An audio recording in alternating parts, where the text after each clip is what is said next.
Assalamualaikum warahmatullahi wabarakatuh.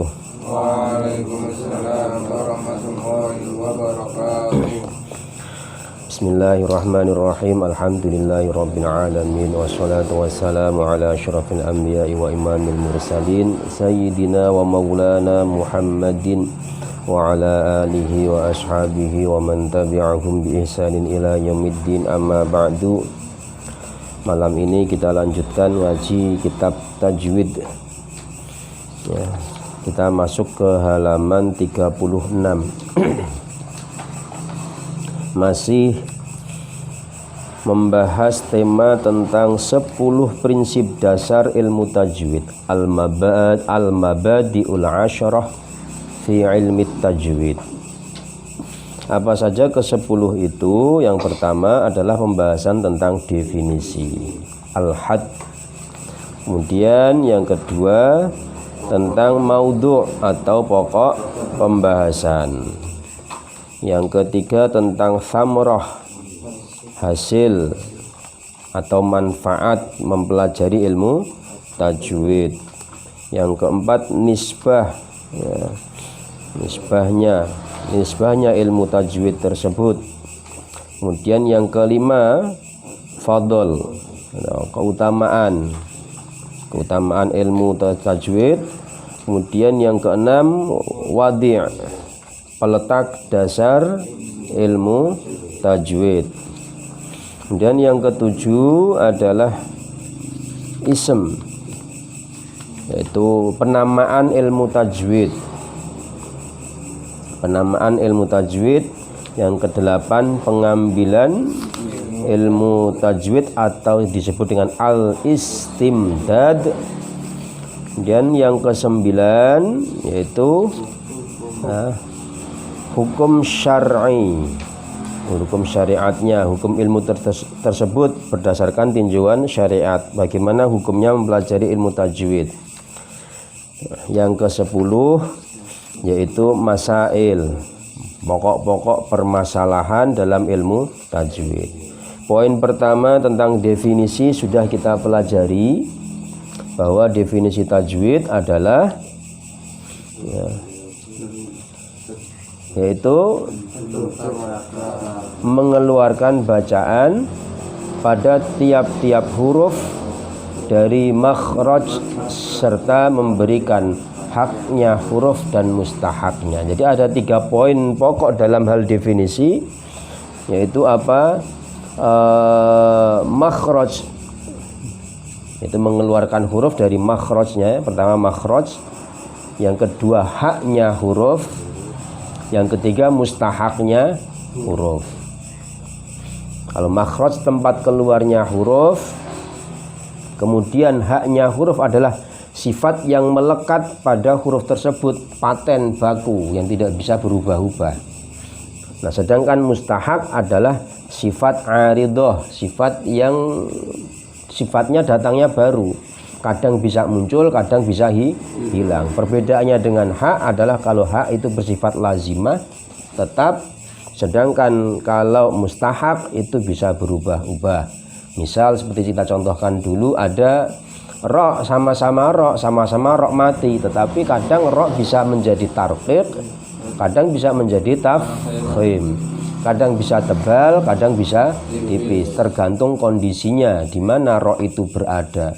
Tidak semuanya tebal, juga tidak semuanya tipis. Itu mustahaknya huruf. Dan yang kedua pokok pembahasan. Nah, pokok pembahasan atau maudhu'nya ilmu tajwid. Apa maudhu'nya pembahasan ilmu tajwid adalah itu untuk membaca kalimat-kalimat Al-Quran agar hurufnya bisa dibaca sesuai 3 kategori tadi, 3 kriteria tadi. Apa? Makhrajnya sesuai, haknya juga sesuai, kemudian mustahaknya juga harus sesuai.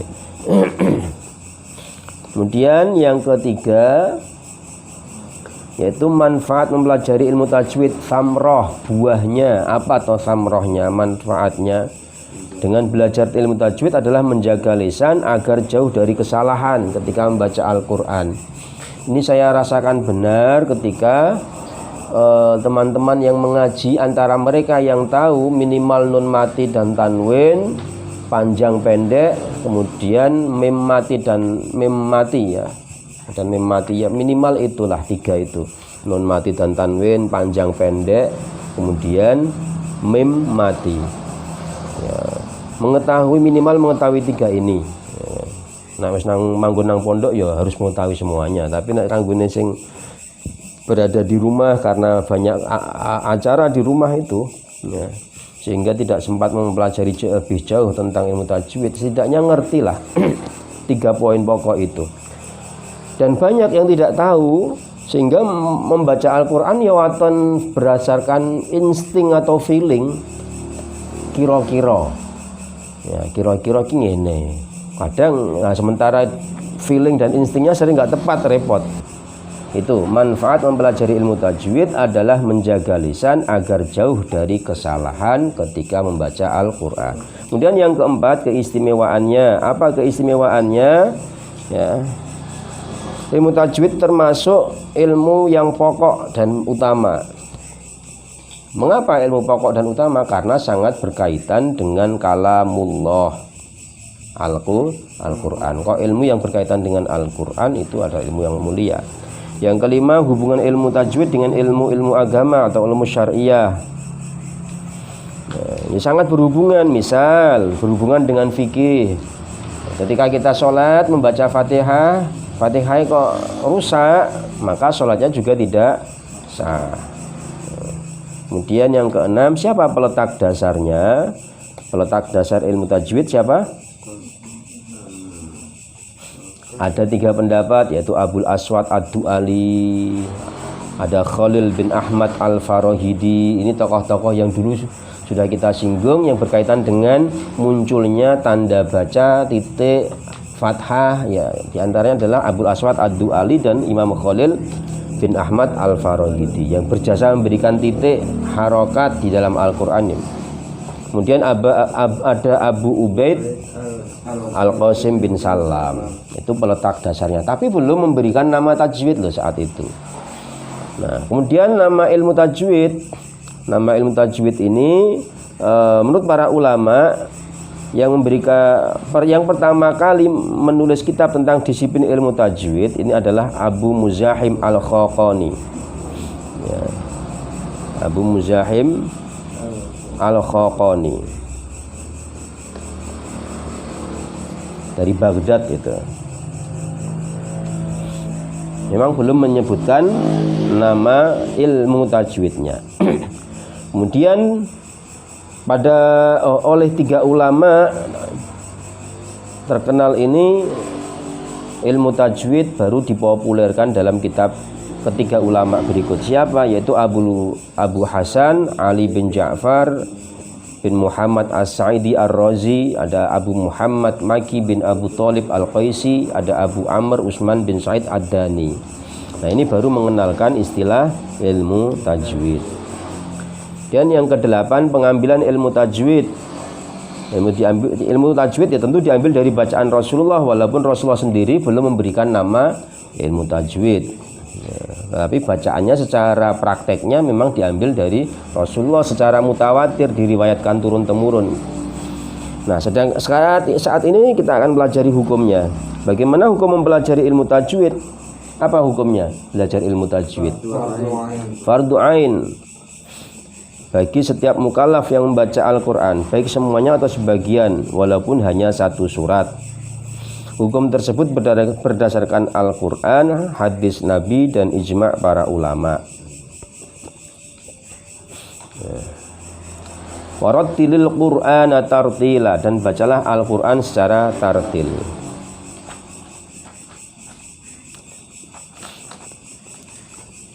Sayyidina Ali bin Abi Thalib juga menyampaikan tajwidul hurufi wa ma'rifatul wuqufi, mengindahkan bacaan huruf dan mengetahui tentang waqafnya. Dari sinilah ilmu tajwid sebagai ilmu yang membahas cara pengucapan, sifat huruf Al-Quran serta kaidah lainnya menjadi penting dipelajari. sampai pentingnya ilmu tajwid ini, seorang alim ahli qiraat bernama Muhammad ibnu Al-Jazari yang biografinya sudah kita baca dulu, menyebutkan dalam syairnya Nazam Al-Jazariyah, wal akhdhu bit tajwidi hatmun lazimun malam yujawwidil qur'ana athimun, yang artinya mempelajari ilmu tajwid adalah sesuatu yang wajib. Siapa yang tak memperbaiki atau menajwidkan bacaan Al-Qur'annya, maka ia berdosa. Kemudian dasar dari hadis disebutkan qala Rasulullah sallallahu alaihi wasallam thalabul ilmi fardhatun ala kulli muslimin. Mencari ilmu itu wajib bagi setiap muslim. Dalam Sahih Bukhari juga disebutkan dari Anas annahu su'ila an qiraati Rasulillah faqala kanas maddan thumma qara'a bismillahirrahmanirrahim yamuddu bismillahi wa yamuddu ar-rahmani wa yamuddu ar-rahimi. Ketika ditanya bagaimana bacaan Nabi Muhammad, maka Anas menjawab bahwa bacaan Nabi Muhammad itu dengan panjang-panjang, kemudian dia membaca bismillahirrahmanirrahim. Ya, bismillahi dibaca mat, lahi sering sampai sekarang ini berulang kali saya ingatkan yang ngaji-ngaji sekarang itu ya. Lafaz Allah mungkin karena saking kebiasaannya membaca Allah, kan Allah itu panjang, 2 ketukan toh. Allah, Allah. Ya. Orang Allah panjangnya mana? Allah. Ada enggak? Qul huwallahu ahad. Qul huwallah, Allah, Allah, Allah, Allah, Allah, Allah, Allah, Allah. Ada enggak panjangnya di situ? Allah. Qul huwallahu. Ada Allah. Allahumma, Allahumma. Bukan Allahumma. Hilang tepat matnya, hilang. Ya, itu tetap panjang. Maka di sini disebutkan lah bismillah, lah itu panjang. Ar-Rahman panjang. Ar-Rahim panjang. Nah, sapa ya? Tarom bos sapa? Sing panjang itu malah ma. Allahumma. Gua ditenen no, jadi engko pas wiridan, gua praktek wis, engko sang imami ya, tarom ya, ya tarom. Engko kan imami wis, engko kan imami. Pas wiridan kan donga. Ya. Allahumma innaka afu. Saya berarti kan iki ngene engko ora berubah ya, Mbah. Kudune berubah engko. Saya itu mengajarkan kepada yang baru-baru itu ya sesuai, memang harus panjang pendek sesuai. Karena nanti kalau tidak seperti itu dibiasakan sakarepe, ya akan dibacaan yang lain juga akan sakarepe, walaupun hukum semestinya kan tidak masalah karena bukan Al-Quran. Allahumma ya Allah, ini masih mending toh, masih bisa. Tetapi kan ini kalau tidak dibiasakan ya engko sakarepe. Allahumma ma pendek, sholli ya. Allahumma a'inna ala ya, yes. Tuh keliru ya. Nanti diulang lagi yang masih keliru itu, nanti diulang lagi gantian. Apa perlu diwalik yang biasa ngajar, nanti besok khusus bacaan praktek sholat, bacaan sholat diulangke neng Adit, diulangi nang Dika. Dik, aku ulang dik bacaan salat. Diwalek. Nah, pendapat para ulama berdasarkan dalil-dalil syar'i. Ya. Tidak ada perbedaan pendapat bahwasanya mempelajari ilmu tajwid fardu kifayah. Nah, ini ada bisa kesimpulkan ternyata memang ada 2 pendapat di sini. Sementara, nah ini yang paling masyhur pendapat ini yang disampaikan oleh Syekh Muhammad Al-Mahmud ya, bahwa hukum mempelajari ilmu tajwidnya itu adalah fardu kifayah. Artinya ketika sudah ada yang mewakili 1 orang, 2 orang di dalam satu daerah itu, ya sudah gugur yang lainnya. Ada yang mempelajari benar-benar mendalami serius ilmu tajwid, didalami serius teorinya ilmu tajwid, itu ilmu tajwid teorinya. Tapi bukan berarti terus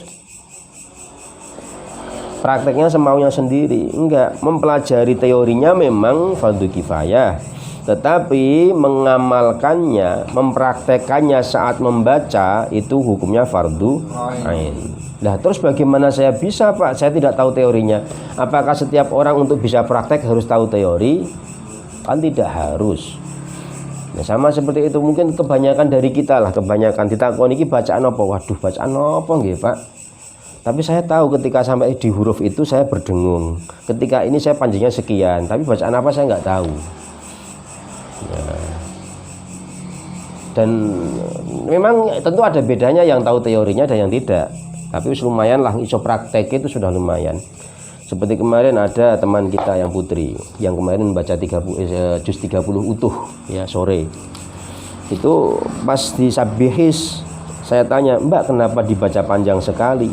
Itu pas di Sabihis ayat ke-6 ya. Sanuqri'uka fala tansa.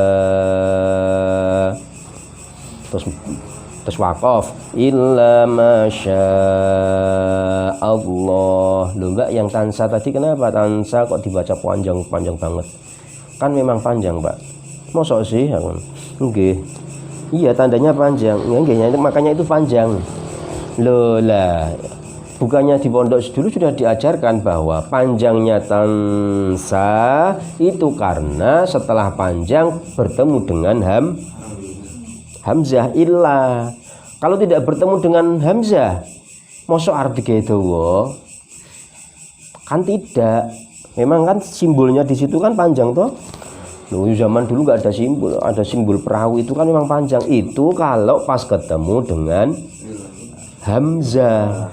Kalau diwasol ke disambung fala tansa illa. Nah, itu baru benar. Kalau diwakaf ke berhenti fala tansa. Cukup 2 ketukan saja. Oh, ngoten lah, kok ngoten. Nah, inilah artinya ternyata tetap ada bedanya. Tetap ada bedanya antara yang memahami teori sama yang tidak. Kalau tidak memahami teori ngertine ya pokoknya iki ana gambare peculungker, maka dawa. Nek sing ora ana gambare ombak enggak panjang. Lho nek ngono kuwi yang bacaan praktek salat kayak bacaan salat kan pada keliru semua itu karena memang di sana tidak ada simbol kayak gini itu. Wa ala alihi wa ala ali sayyidina Muhammad. Tekan Ibrahim ya wa ala ali sayyidina Ibrahim. Enggak ada celungkere, Pak. Lah kok ngenteni celungker gawe dhewe ya. Ya, makanya kemarin ada tak celungkeri itu punya siapa itu bukunya. Loh, itu jangan nunggu celungker. Teorinya ketika ada mat bertemu hamzah ya panjangnya 2,5 alif. Itu teorinya ngono. Itulah kenapa mengetahui teori itu ternyata ya ada manfaatnya. Pokok pembahasannya bahwa ilmu tajwid adalah kaidah-kaidah yang harus dijaga sehingga kita terhindar dari kesalahan membaca Al-Qur'an. Seperti sifat huruf isti'la wajib dibaca tebal dan huruf isti'la itu di atas, kalau istifal nanti di bawah tipis. Ataupun menjaga dari kesalahan membaca lahan, ya, kesalahan dalam membaca atau lahan. Wallahu a'lam bishawab. Assalamualaikum warahmatullahi wabarakatuh. Waalaikumsalam.